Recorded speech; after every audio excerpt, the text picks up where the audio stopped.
우리 가슴에 손을 얹고 한번 합니다. 그가 찔림은 우리의 허물 때문이요, 그가 상함은 우리의 죄악 때문이다. 그가 징계를 받음으로 우리가 평화를 누리고, 그가 채찍에 맞음으로 우리는 나음을 받았도다. 아멘. 네. 우리가 사순절을 지나고 있습니다. 여러분, 또 오늘에서부터 한 주간 또 승리하기를 원합니다. 오늘은 사순절 이 시간 주일 중간 주일을 맞으면서 세 가지 유혹이라는 제목을 한번 전달해 봤습니다. 유혹이란 뭐냐? 유혹이란 영어로 temptation이라고 말합니다. 이 세상에 태어난 눈을 뜨는 순간 우리는 유혹을 받을 수밖에 없습니다. 유혹은 왜 오는가? 욕심 때문에 오는 것입니다. 오늘 본문에서 예수님께서 직면하신 세 가지 핵심 유혹, 템프테이션이 있었습니다. 예수 그리스도의 길을 따라가는 하나님의 자녀인 우리들에게도 이러한 유혹이 있을 수 있다는 것을 말해주고 있습니다. 오늘 세 가지 유혹을 보면, 첫 번째 유혹을 보면 생활과 음식에 대한 유혹이 있는 것을 알 수 있습니다. 두 번째는 명예와 우상에 대한 유혹을 우리가 발견할 수 있습니다. 세 번째는 세상 구원에 대한 유혹이 있음을 알 수 있습니다. 그리스도의 삶에 대한 가장 큰 유혹 중 하나는요, 아버지가 없는 고아처럼 산다는 것입니다. 아버지가 없는 아이들은요, 판단 능력이 흐려져서 누가 유혹하면 그대로 끌려가는 것입니다. 그리고 어려움을 당하는 것입니다. 그러나 아버지가 있는 아이는요, 아버지가 판단해 주기 때문에 잘못 갈 길이 별로 없습니다. 누구의 도움을 받지 못하고 홀로 독립적인 삶을 사는 사람에게는 큰 어려움이 있고 유혹이 있다는 것입니다.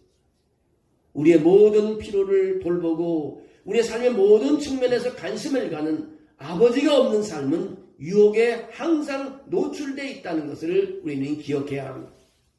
그래서 예수님께서 받으신 유혹은 아버지가 없이 홀로 외롭게 받은 유혹처럼 보입니다. 아버지가 없는 삶은 이 세상에서 혼자 스스로 살아가는 법을 배워야 합니다. 삶이 고통스럽다면요, 혼자서 그 고통을 이겨내야 하는 것입니다.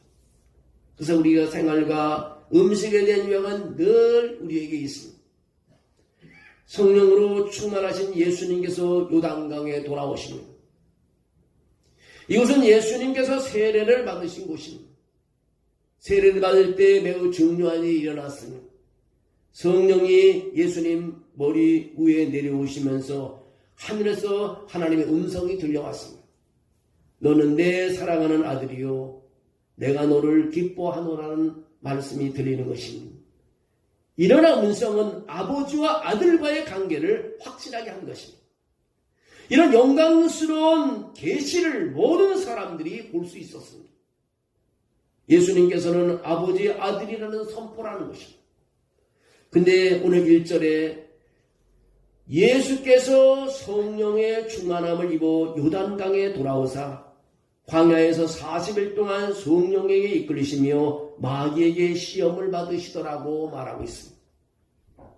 40일 동안 마귀의 유혹을 받으신 예수님은 아무것도 먹지 않으셨다고 했습니다. 그 유혹이 끝나자 배가 고프셨습니다. 그때 마귀가 예수님에게 와서 그를 하나님의 아들이라고 불렀습니다. 그리고 하나님의 아들아, 내가 정말 하나님의 아들인지 증명해 보라는 것입니다. 여러분, 마귀가 얼마나 자주 우리에게 와서 우리를 유혹합니까?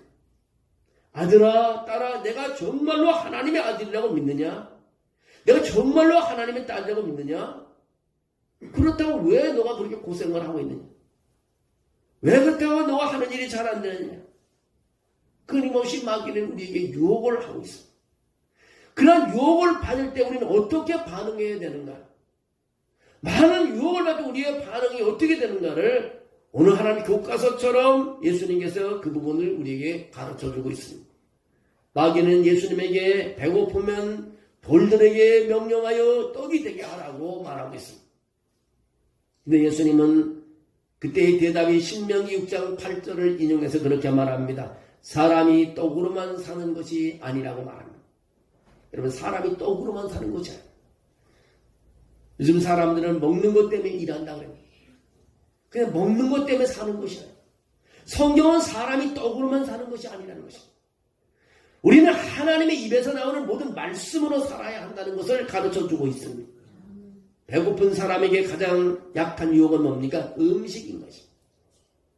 세상에 나쁜 사람들은 힘없는 사람들의 약점을 이용합니다. 여러분, 하늘 아버지께서 우리가 배고플 때 우리를 먹여주실까요? 너무 힘들고 우리가 먹을 거 없어서 가난할 때 하나님 먹여주실까요? 마태복음 6장에는 그렇게 말하고 있습니다. 마태복음 6장 25절에는 그러므로 내가 너희에게 이르노니 목숨을 위하여 무엇을 먹을까? 무엇을 마실까? 몸을 위하여 무엇을 입을까? 염려하지 말라. 목숨이 음식보다 중하지 아니하며 몸이 의욕보다 중하지 아니하냐.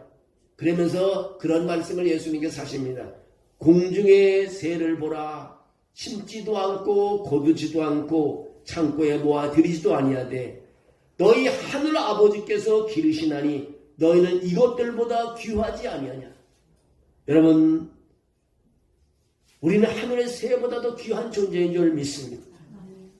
여러분은 하늘에 나는 새보다도 귀한 존재인 줄 믿으시기를 주의 이름으로 축원합니다. 오늘 아버지 하나님은 우리가 생각하는 것보다 우리 육체에 필요한 것에 더 잘 알고 계십니다. 성경은 하나님께서 우리의 몸을 보살피시고 우리가 처한 현실적인 경제를 돌봐주신다고 가르쳐주고 있습니다. 우리는 우선순위를 이해하는 것이 매우 중요한 것입니다. 만약 우리의 삶의 물질이 우선된다면 우리는 마귀의 유혹에서 벗어나지 못하는 것입니다. 예수님께서 유혹을 받은 이 순간에 무엇을 하셨습니까? 그는 홀로 금식을 하고 계셨습니다. 오늘 금식에 대해서 마태복음 6장에 예수님께서는 계속해서 가르쳐주고 있습니다. 너는 금식할 때 머리에 기름을 바르고 얼굴을 씻으라고 말합니다. 이는 금식하는 자로 사람에게 보이지 않고 오직 은밀한 중에 계신 내 아버지께 보이려 함이라고 말합니다. 은밀한 중에 보시는 내 아버지께서 갚아주시겠다고 말하고 있습니다. 구제도 마찬가지입니다. 내가 구제함을 은밀하게 하라. 은밀한 중에 보시는 내 아버지께서 갚아주시겠다고 말하고 있습니다. 마태복음 6장에서 예수님의 가르침에 대해 우리가 배우는 금식은요, 금식을 할 때 실제로 우리는 아버지께 마음으로 금식해야 된다는 것입니다. 금식은 여러분의 마음을 하나님 아버지께 고정하는 것이 바로 금식인 것입니다.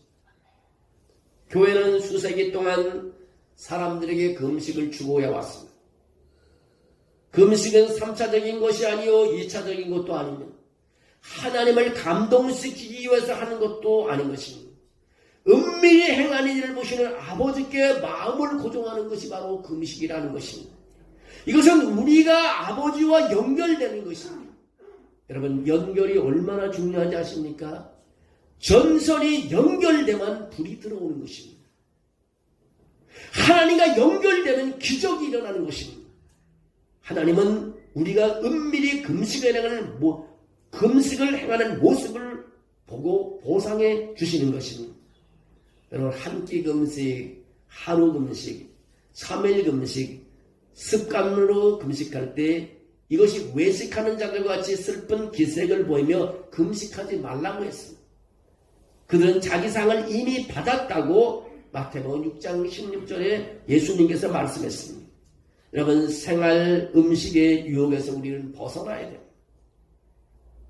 힘들어도 배가 아파도 배고파도 예수님께 여러분의 마음을 고정하실 때 여러분 유혹을 당하지 않는다는 것입니다.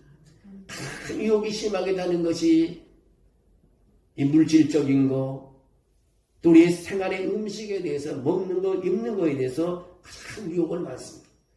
여러분, 사순절 기간에는 여러분의 마음을 십자가에 고정시키고 하나님께 고정시키는 그런 사순절이 되기를 주의 이름으로 축원합니다. 두 번째 유혹은 뭐냐면 명예와 우상에 대한 유혹인 것입니다. 마귀는 예수님을 데려가서 잠깐 동안 세상의 왕국을 다 보여줬습니다. 그리고 이렇게 말합니다. 나는 이 모든 권세와 모든 능력을 너에게 줄 것이다. 내가 받은 모든 영광은 내가 원하는 사람에게 줄 수 있다. 나를 경배한다면 그것은 너의 것이 될 것이다. 이때 예수님의 대답은 그렇습니다. 주 너의 하나님께 경배하고 다만 그를 섬겨야만 한다고 대답을 해주었습니다. 여러분, 유혹이 도대체 무엇입니까? 내가 믿는 하나님 아버지가 정말로 내 삶을 인도해 주실까요? 그분은 정말로 권세와 능력을 가지고 계실까요? 하나님 아버지가 없다고 하는 사람들은요, 마귀들이 그들의 삶을 인도하고 있는 것입니다. 하나님이 나를 떠났다고 생각하고 그 이유는 마귀의 세상이 되는 것입니다. 마귀가 그의 삶을 통제하게 되는 것입니다. 그들의 삶을 마귀가 주장하게 되는 것입니다. 그들의 몸과 마음과 정신과 영혼까지 묶어서 우상 숭배를 하도록 그들은 이끌게 될 것입니다. 무서운 것인 것입니다. 자신을 인도하는 아버지가 없다고 생각하기 시작하는 사람들은요, 자신의 자아를 영적으로 파괴하는 우상 숭배를 하게 되는 것입니다. 우리가 잘 알고 있는 10계명 중 제1계명이 뭡니까? 너는 나 외에 다른 신들을 내게 잊지 말게 할지니라고 말합니다. 우리 시대에 이 말씀은 어떻게 적용이 될 수 있겠습니까? 다른 종교의 신, 알라나 부처나 어떤 초월적인 존재를 섬기지 말라는 뜻입니까? 우리는 유일하신 하나님만 섬겨야 할 것입니다. 중요한 것은 우리 마음 중심에 무엇이 있느냐입니다. 여러분, 우리 마음 중심에 무엇이 있느냐? 그 중심에 하나님이 있어야 된다는 것입니다. 그 중심에 하나님이 없으면 우리는 우상을 섬기고 있는 것입니다. 그래서 종교개혁자 루터는 신에 대해서 이렇게 정의해야 합니다. 당신의 마음이 매달려 있고 당신의 모든 것을 지탱하는 대상, 그것이 바로 당신의 신이라고 말합니다. 반면에 내 마음을 온통 빼앗고 있는 것, 그것이 우상이고 다른 신이라고 말합니다. 우리 마음을 빼앗는 것이 물질입니까? 사람입니까? 이념입니까? 그것이 바로 우상을 숭배하는 신이 될 수 있습니다. 사도 바울은 이미 골로새서에서 말합니다. 탐심이 우상 숭배이라고 말하고 있습니다. 여러분, 탐심을 버리고 욕심을 버려야 합니다. 다른 종류의 신, 우상은 교묘하게 우리 중심을 차지하고 우리 영혼을 갉아먹고 있는 것입니다. 우리 마음에 누가 있느냐가, 우리 마음에 누구에게 고정시켜 있느냐가 중요한 것입니다. 우리를 인도하는 아버지도 없고 우리의 삶에 권위를 가진 아버지도 없다는 거짓말에 맞서 싸우고 싶다면요, 어떻게 해야 합니까? 우리의 정신과 마음과 몸으로 그것에 맞서 싸울 수 있는 가장 큰 방법은 뭡니까? 살아계신 하나님을 경배하는 것입니다. 오늘 우리가 그냥 교회에 온 것 같지만 하나님의 영이 우리를 이끌어준 줄로 믿습니다. 얼마나 여러분 복받은 사람이 하나님의 영이 이끌어놨어. 사순절 내내 우리는 매일 그를 경배해야 하듯이 그를 예배해야 해요. 사순절 내내 정기적으로 그분을 예배해야 해요. 성경을 읽으며 기도해야 됩니다. 그것이 바로 예배인 것입니다. 기도하고 찬양해야 됩니다. 주님과 함께 하십시오. 그것이 바로 예배인 것입니다. 우리가 움직이면 사순절경의 변화를 경험할 것입니다. 우리 암송선구 계속해서 암송해야 됩니다.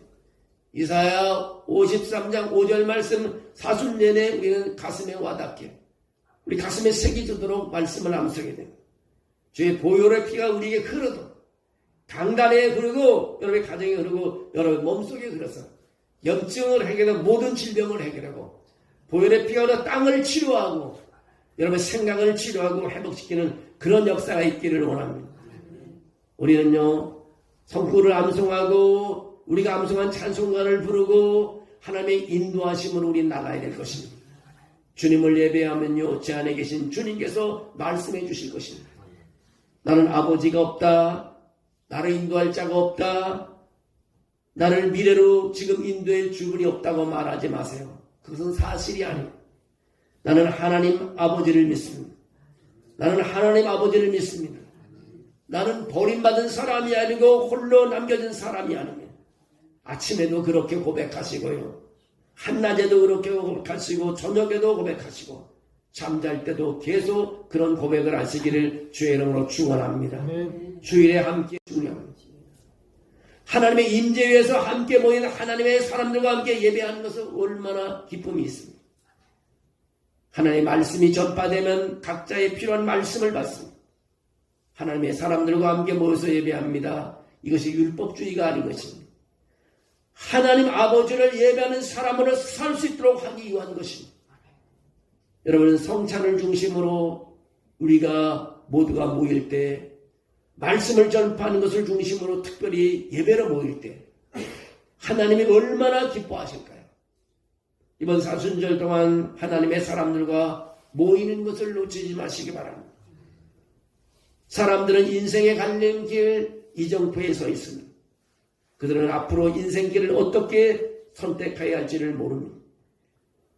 1년에 한두 번 교회 출석하는 세례받은 한 청년이 친구 따라 교회에 와서 엄격절에 성찬식에 참여했습니다. 그리고 그날 밤 꿈을 꾸었다 합니다. 주님이 그에게 나타나 그렇게 말해줬다고 합니다. 나는 너를 버리지 않았다. 지금도 너를 기억하고 있다. 지금까지 내가 나를 찾지 않았다. 앞으로 내가 나를 찾으면 내가 너를 만나주겠다. 주님의 음성을 듣고 이 청년은 그날부터 방황하는 삶을 청산하고 하나님의 임재 안에서 말씀 따라 예배하고 찬양하고 기도로 헌신하게 되었다고 했습니다.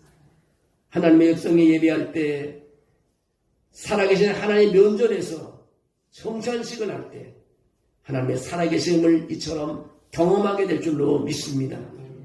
기독교의 우리 명화 중에 하나는 렘브란트의 걸작 중에 하나는 탕자의 귀환이라는 아주 유명한 그림이 있습니다.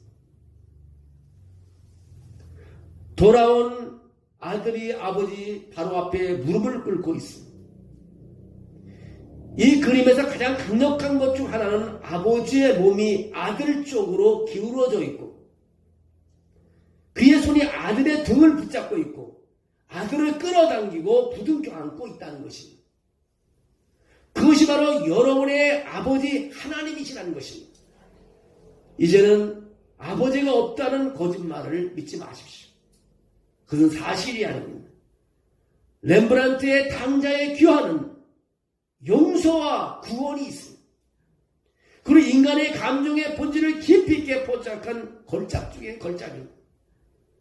렘브란트의 생애의 마지막에 완성된 이 작품은요, 빛과 그림자에 대한 그의 탁월한 능력을 보여주며 성경 이야기를 생생하게 사람들에게 전달하고 있습니다. 여러분, 우리 하나님은 지금도 여러분을 저처럼 안고 땡기고 있습니다. 여러분이 잘못이 있어도 우리 하나님은 고백을 하면 무릎을 꿇고 고백한 용서해 주시는 하나님이라는 것입니다. 이제 세상이 유혹하는 우상에서 이제 벗어나야 됩니다. 그리고 하나님께 여러분 모든 시선을 고정해야 될 것입니다.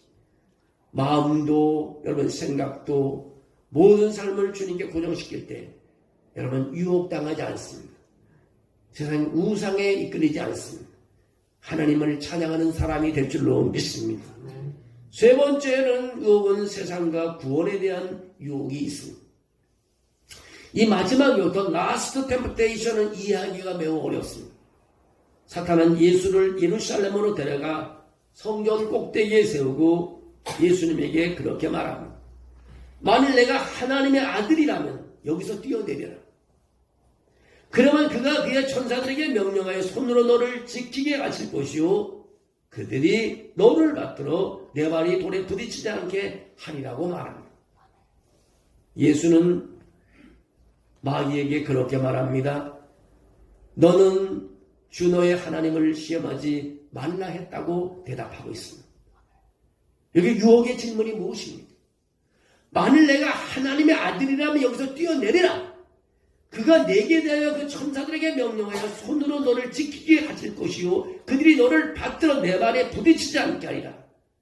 예수는 강하게 말합니다. 그에게 너는 주 너의 하나님을 시험하지 말라고 말하고 있습니다. 마귀는 사실 예수님이 3년 후에 어떻게 될지를 미리 알고 있는 것처럼 보였습니다. 그는 예루살렘으로 가서 예수님이 예수라고 가서 성전 모퉁이에서 실제로 몸을 던지지는 않겠지만 자신의 목숨을 내어줄 것이고 그는 모든 인류를 위해 몸을 던지고 그들을 죄에서 해방시킬 것이다. 그는 가서 고통을 받을 것이라는 것을 알고 있었던 것을. 여기서 마귀의 유혹은요, 예수님이 고통받을 때가 되면 살아계신 하나님께 버림받을 수 있고 아버지가 거기 계시지 않고 그 순간에 존재하지 않을 수 있다는 것을 은근히 유혹하고 있습니다. 그러나 예수님의 가르침은요, 그가 고통을 받을 때 주님은 항상 그와 함께 할 것이라고 말했습니다. 그러면서 예수님은 말합니다. 너는 주 너의 하나님을 시험하지 말라고 말하고 있습니다. 이것은 어디에 나오는 이야기인가요? 이것은 사실 신명기와 이스라엘 민족들의 광야에서 이스라엘이 받은 유혹에서 나오는 내용입니다. 너는 주 너의 하나님을 시험하지 말라고 한 말의 의미를 이해하기 위해 이런 배경 지식이 필요합니다.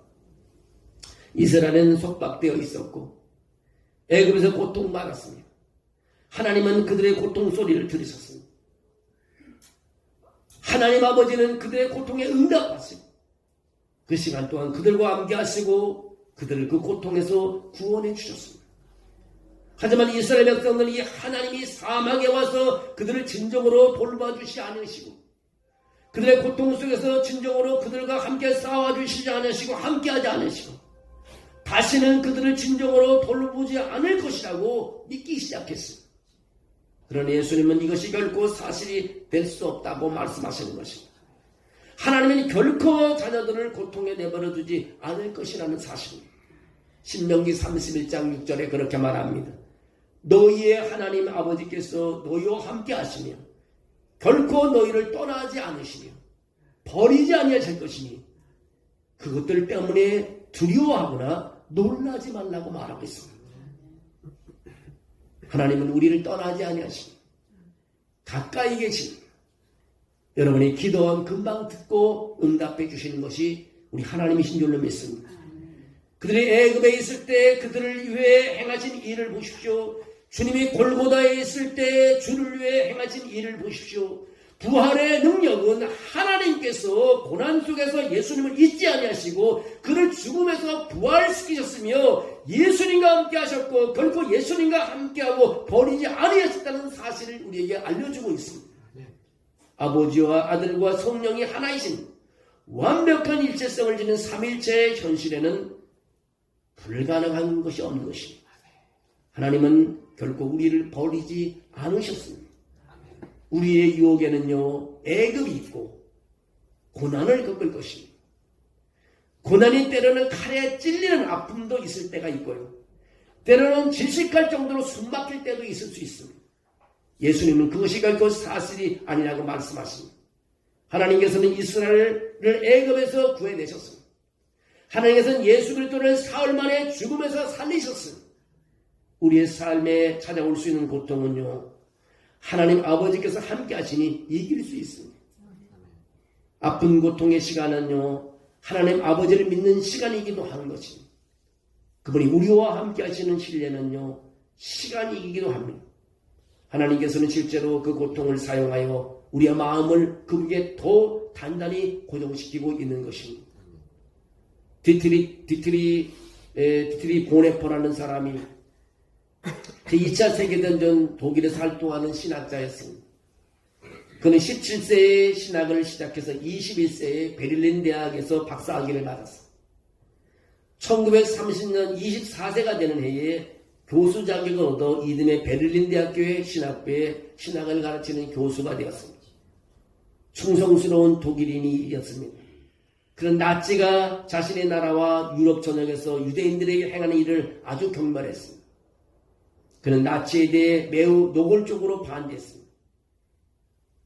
그래서 그는 생명의 위협을 느꼈습니다. 그래서 그는 안전을 찾기 위해서 독일을 떠나야 된다고 생각을 했습니다. 그가 독일에 머물게 되었다면 순교가 기다리고 있기 때문인 것입니다. 그래서 그는 죽기 싫어서 그는 탈출하기로 했습니다. 늘 독일인들이 그 당시만 해도 수백만 명의 독일인들이 원하는 것은 그 독일을 탈출하고 싶은 것입니다. 그때 미국에 인맥이 있었기 때문에 이 보네퍼는 미국으로 갈 수가 있었습니다. 그런 뉴욕으로 갔습니다. 할렘으로 갔습니다. 거기서 다시 미국에서 대학 교수직을 얻었습니다. 독일의 나치즘의 악마적인 휩쓸림에서 이제는 벗어났습니다. 그 미국에서 2주 동안 머물면서 도통에서 벗어나고 있는 것 같지만 그는 기도하다가 아버지가 원하는 것이 이게 아니라는 것을 깨달았습니다. 그는 잠시 동안 자신에게 하나님 아버지가 없다는 것을 믿게 됐습니다. 독일에 머물러 있었다면 하나님 아버지가 그 어둠 속에서도 그와 함께 한 것을 느낄 수 있었는데 미국의 날이 자기는 늘 기도할 때마다 하나님이 멀리 떠난 것을 느끼게 됐습니다. 그래서 그는 깨달았습니다. 아, 내가 잘못 실수했구나. 잘못됐다는 것을 깨달았습니다. 그래서 그는 다시 나치 독일로 돌아가기 위해서 편도 통행권을 다시 샀습니다. 그는 다시 독일로 돌아와서 시간이 지나면서 보내포는 나치 정권 전복에 모여하면서 1943년에 독일 비밀경찰 게스타포에게 체포되어 그 다음에 직결 심판을 받고 교수형을 받고 39세의 나이에 죽음을 맞았습니다.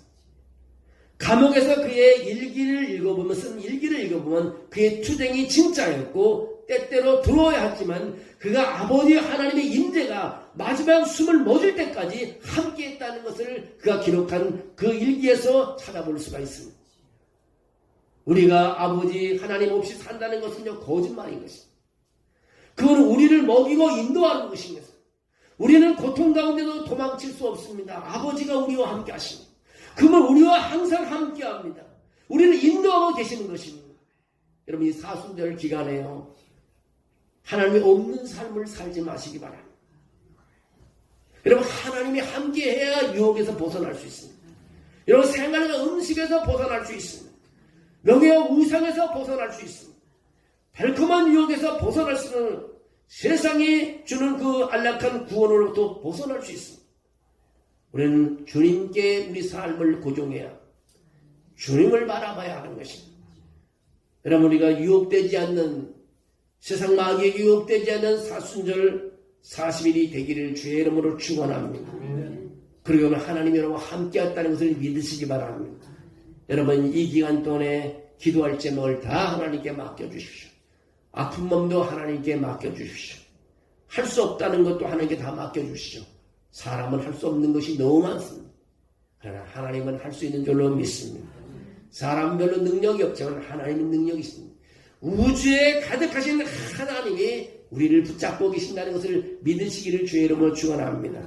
제가 누누이 반복하여 말하지만 위대한 하나님을 크게 보면 두려움과 아픔과 고통은 순식간에 사라져버리고 하나님만 보이게 됩니다. 그것이 기쁨이요 평안이요 승리인 줄로 믿습니다.